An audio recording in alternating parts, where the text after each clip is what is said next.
kingdom of heaven is like treasure hidden in a field. When a man found it, he hid it again, and in his joy went and sold all he had and bought that field. We live in a world where sin is a constant reality. We suffer the consequences of other people's sin, but more than anything, we suffer the consequences of our own sin. So we are surrounded by it at all times. And so you have to ask the question of what do we do? What do we do with sin?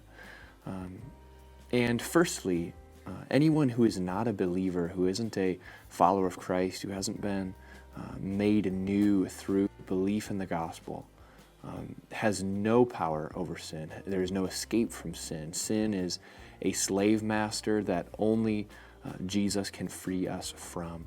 And so dealing with sin is something that only a Christian has the ability to do. So that needs to be said first. So for Christians, though, how do we deal with sin as Christians? Because even though we are dead to sin, and Jesus has freed us from sin, we still struggle with a propensity to run to sin when we ought not to. So what do we do? Well, the first thing that we can do is we can try to ignore it. We can try to ignore our sin in a lot of different ways. We can just do it, know that it's sin, but try not to care and just continue to indulge in that sin. So that's one thing that we do. But there's another way that we can try to ignore sin as well, and that is we can sometimes repackage sin into something else. Well, I wasn't really sinful. I was just, it was just a small lie, so it wasn't, but it's still sin. Or we'll say things like, well, I only did that because it's just the way I am. Well, that's another way of trying to excuse sin, trying to ignore it, either by just ignoring it or calling it something other than sin. But that's no way at all to deal with sin. So, but another way we can deal with sin that isn't ignoring it, but is still a wrong thing to do, is we try just to manage our sin. And this is sort of along the right track, kind of what a Christian ought to do. But let me explain. We try to manage our sin. We know it's wrong to ignore it because sin is something that we should run away from. So we try to manage our sin. We try to not say those kinds of things anymore. We try to not do those kinds of things anymore. We try not to think those kinds of things anymore. And so we go through the day, kind of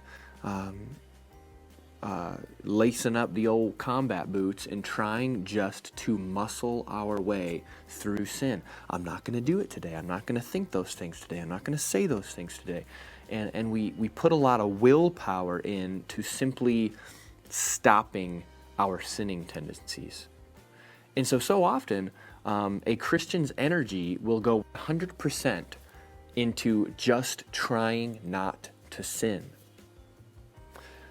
And that doesn't sound bad at first because sin is bad and we're meant to stop sinning. So trying really hard and spending all of our energy to not sin sounds like a good idea. But the trouble is that so often we get caught up trying not to sin that we don't try to do anything else. And here's what I mean. The Christian wasn't called just to spend all their energy trying not to sin.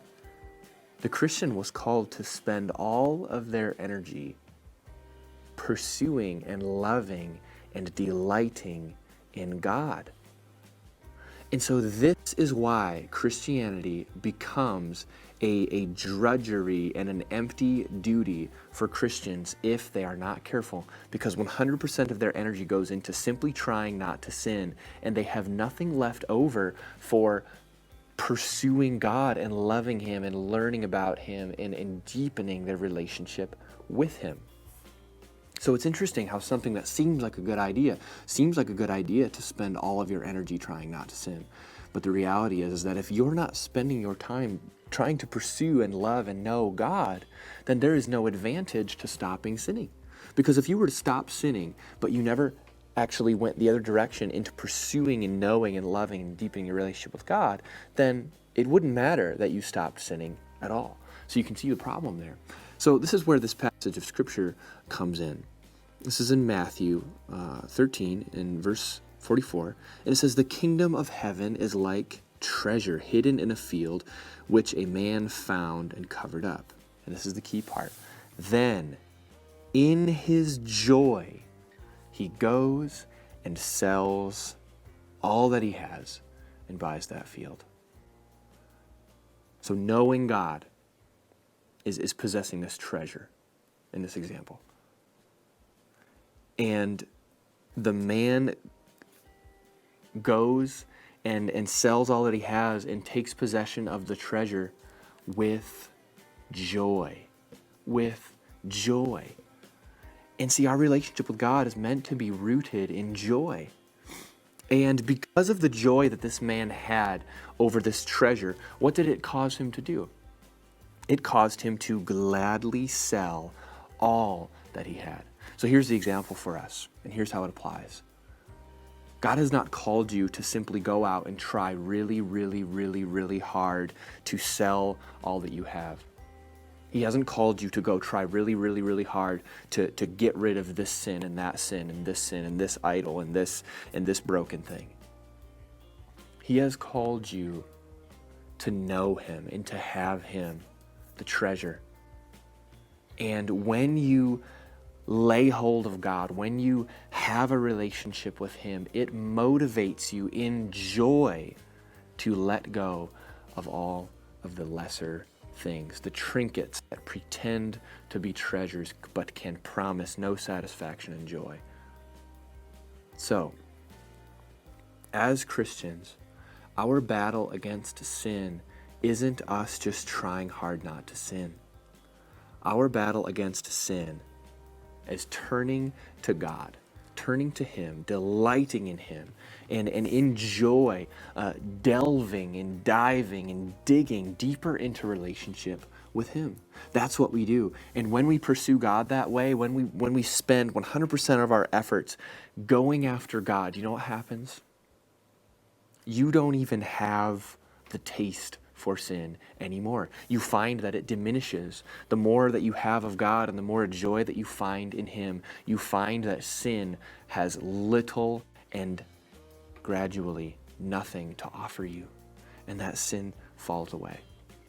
Now, sin in the battle against it is effort. There is warfare there, but it isn't just you going off on your own to fight your sin. Instead, it is you going to God and finding a deeper and better joy in God than you found in your sin. So that is how we live the Christian life, battling against sin, where it doesn't just become this dry drudgery. The example says that this man went and in joy sells all that he has and finds the field. And so for us, in joy, we chase after God and pursue him and know him. And in joy, we are letting go of sins along the way.